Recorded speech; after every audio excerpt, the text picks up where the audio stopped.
And Sinner is into the semi-finals. The semi-finals are now set at the US Open 2024. Men's and the women's. Sinner is now through. He's played a grueling match against Daniel Medvedev, a big test, and he's come through in flying colors. We'll talk about every single one of the quarterfinal matches that happened today. But let's start off with Sinner. Sinner, Medvedev. We expected a big match. We got one.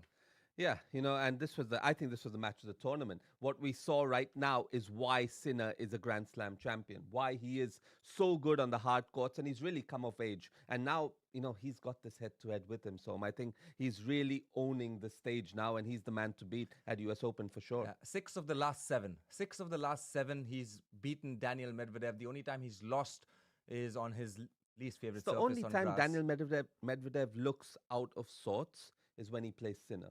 And it does a He little looks bit against uncomfortable. Alcaraz as well. And I feel like he does that more than he did against the big three. Against the big three, he almost looked comfortable. But here, against Sinner and Alcaraz, he looks uncomfortable. Is that something that we're going to see more of with Medvedev just being, he's making unforced errors a lot more than he did. So many backhand mistakes. And I don't see that, any other time he's playing tennis. I think that's a great point because that's what Sinner and Alcaraz. Let's focus on Sinner over here. Sinner especially makes you do that because you can't just put the ball in because he will absolutely club it both sides, whichever, forehand, backhand, it doesn't matter. And a telling sign for that for me was the fact that Daniel Medvedev had close to more than 20 errors.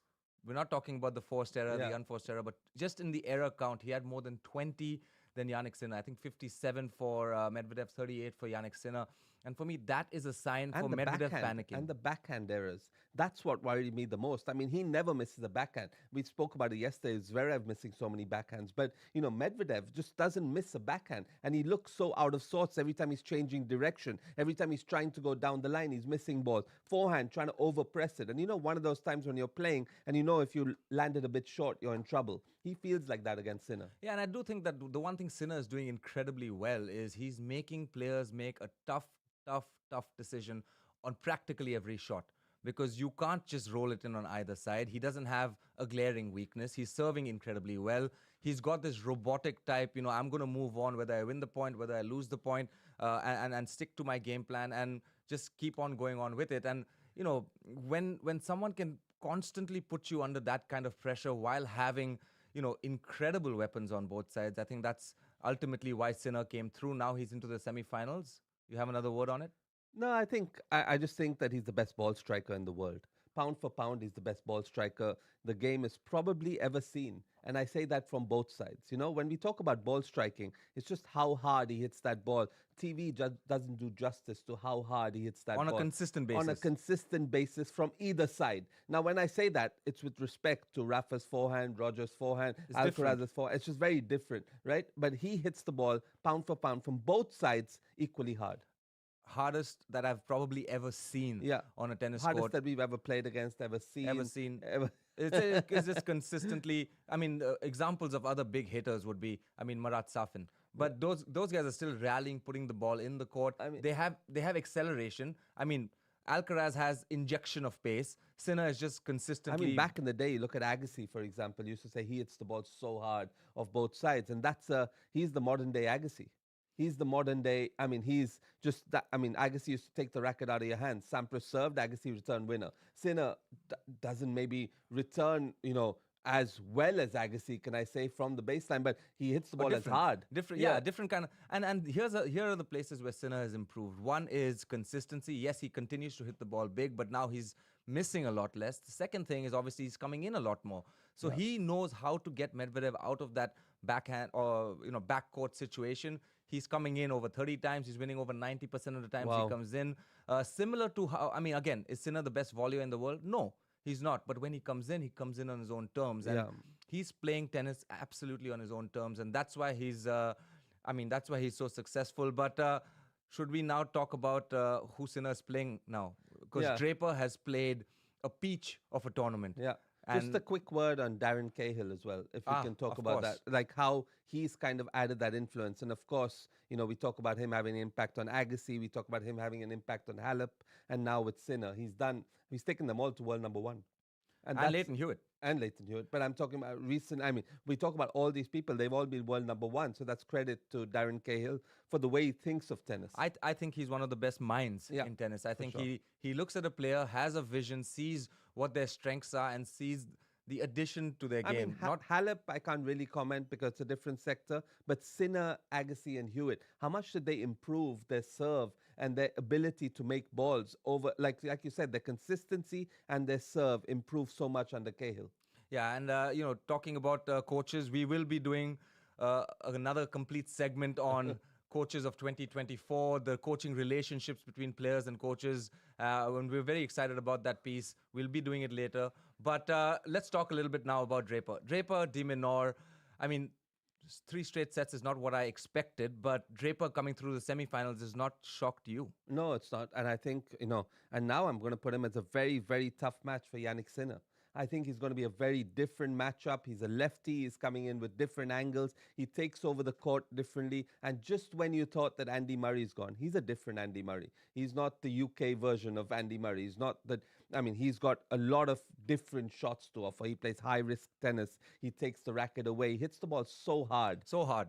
I mean, I was at the LTA in December just watching him practice, and it was mind blowing at the level, the consistency that he was hitting the ball. I mean, it's clubbing the ball on both sides. Technically, it's ridiculous. The racket head speed on the forehand is a joke.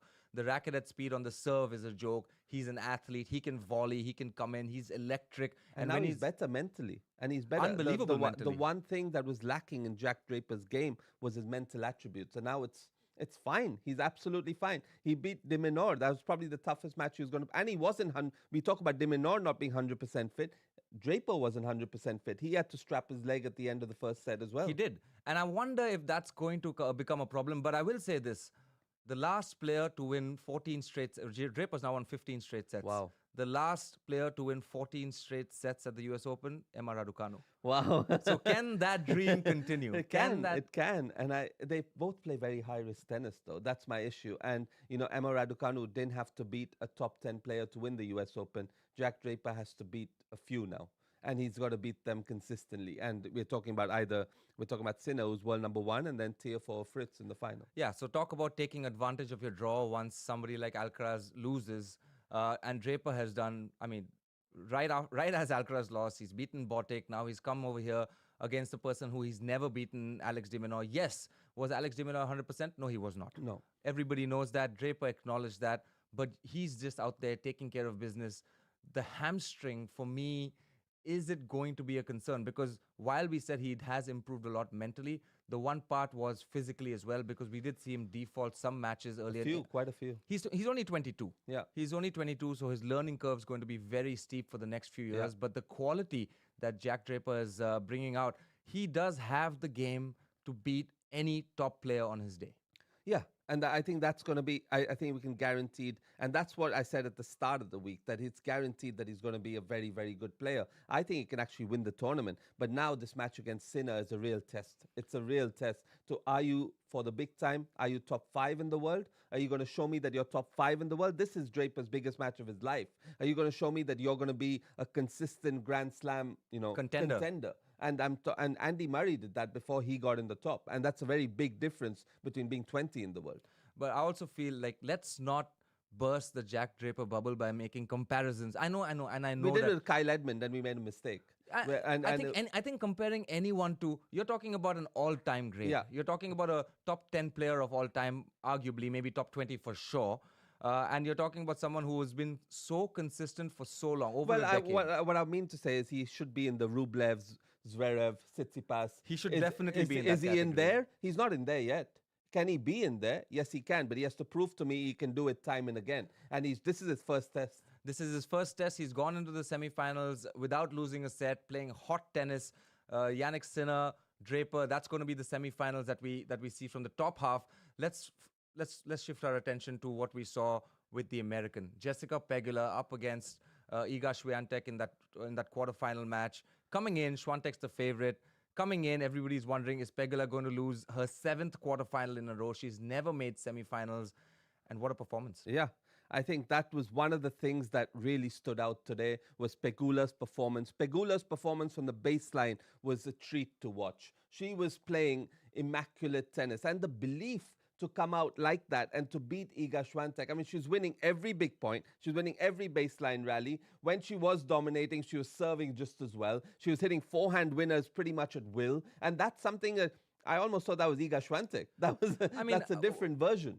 This is where I've seen Iga Swiatek struggle a little bit, where she's playing players who kind of hit the ball through the court because of her, extreme forehand grip. Yeah. She does sometimes struggle to get under the ball. Yeah. She gets a little bit late. And Pegula has that game because she has beaten her before. So she comes in with that confidence. The fact that she's gone out and, won Toronto, made finals of Cincinnati. She's playing incredible tennis.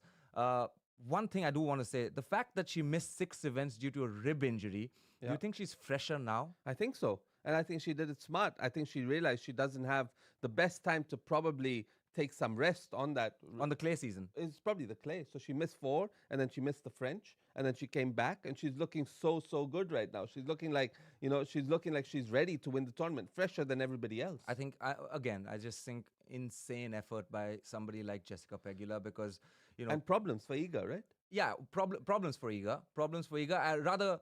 I think she needs to address the problem is when she's not playing her best, how does she find her way into matches? We've seen her lose to Danielle Collins. We've seen her lose to Ostapenko, struggle with Osaka. Yeah. And as a world number one, who obviously she's won majors on hard. She'll She's won the continue US to Open. win. She'll continue to win majors. But that is maybe her Achilles heel. Yeah. The way I see it is when people are hitting the ball consistently hard. Towards the forehand wing, especially because she's over pressing with that forehand. She's over pressing with that Western grip. Every time that she's in trouble, Pegula hit 2 winners at break point. There was a game in the second set, the 7th game. That was the big game. And 3-all. They went back and back with each other. And then it was break point. And then it ended up with Swiatek just missing 2 random forehands. And it was because Pegula started hitting forehand winners. Yeah.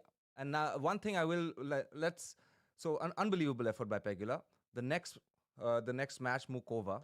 Mukova is now, what a crazy performance. That was the performance of the tournament. Like now, I think, Mukova, just a shout out to American tennis as well. 2 women, 2 men in the semifinals for the first time in like 21 years or so. That's pretty crazy. 2003 Yeah. was the last time there were 4 semifinals, 2 in the men, 2 in the women. Trivia, you ready? Oh my God. I'm ready, but it's a tough one. It's unfair because I did look this up before walking in. Serena. Everybody thinks Serena and Venus. For the women, it was Davenport and Capriati. Wow. And they both lost to 2 Belgians, Kleisters And for the men, it was Agassi and Sampras. No, it was Agassi and Roddick. Wow. It was Agassi and Roddick in 2003. Oh, 2001. Yeah. Agassi lost to Juan Carlos. Roddick beat Nalbandian in that crazy match, and that's how Roddick won that.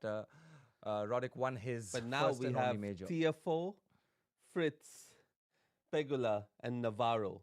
Unbelievable. And that'll be a stat. That'll be some trivia for someone in That's unbelievable. 20 years from and now. I think we should also talk about this reverse stereotyping. And before we get into the Mukova match, I just want to bring our attention to the fact that there's 2 billionaires in the semifinals. Emma Wow. Navarro's family is a billionaire family. Jessica Pegula's family is a billionaire family. And there is a stereotype that the rich folks can't make it to Yeah. that level for lack of motivation. And this is sort of breaking it and making that reverse stereotype that they can if they have the will and if they have the game. And Purav, I know you have a lot to say about Yeah. rich kids making it that big in tennis. Well, I just think like it comes. Saying that we have the son of a janitor in another, and he's also from America, and he's also there. So I just feel like it's all about the willpower, and it's all about what you do with the means or with the With everything passion. you have It's around the you. passion to perform at the highest level, and it's the attitude that brings you all this success. And they have a bigger passion to perform, and they have the right attitude to make that success. They don't look at their background. One is the son of a janitor, the other is the owner of the Buffalo Bills. There's a very big difference in the two, but they're both in the Grand Slam semifinals. That's what I mean. I don't mean like only the rich guys can make it, or only the poor make it, or only the middle class make it. I'm just mean that everybody has a chance, and you make the best of your opportunities, and they've shown it. They have shown it. It's been incredible. But the next semi-finals. Now, Haddad Maia versus Mukova. We haven't broken this one down now. 1-4, straightforward. Loves the matchup. Absolutely loves the matchup. She did say she's fighting a stomach bug, Yeah. which makes the 1-4 even more impressive, in Exactly. my opinion, because she's just coming out there, not allowing Haddad Maia to feel settled at any stage of that match. And I don't know how you saw that match, but the fact that she had wrist surgery 12 months ago after the US Open last year, 12 months later, she's back in her second semi final. I mean, how many good things can we say about Mukova? Yeah, and she's missed 9 months of the season. She's missed the last 9 months. I mean, she's the first 9 months after the US Open, she's missed it completely. And she's come back, and now she's hitting. Every time she was in trouble, she hit slice to the Haddad Maia backhand. She hit short to the Haddad Maia back. Everything, it was out of playbook. It was just perfect tennis to beat Haddad Maia.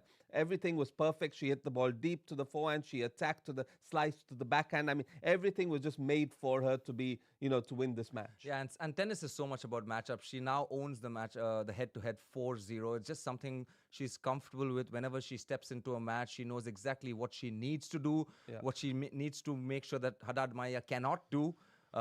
Neutralizing the points, making sure the patterns are in her favor. Yeah. And that's what Mukova has done so well. But now, Mukova versus Pegula. I mean, we'll break it down, but first thoughts on that semi-final. I think it's going to be a very tight match. And I think it's a blockbuster semi-final. I think it's going to be a very, very tight match.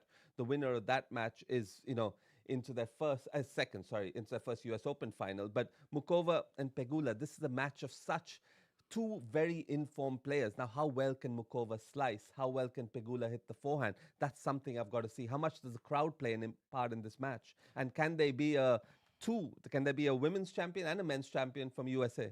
That would be absolutely unbelievable. Well, that's what we have for today. The quarterfinal action has finished. The semi-final action throughout the tournament, men's and women, are set.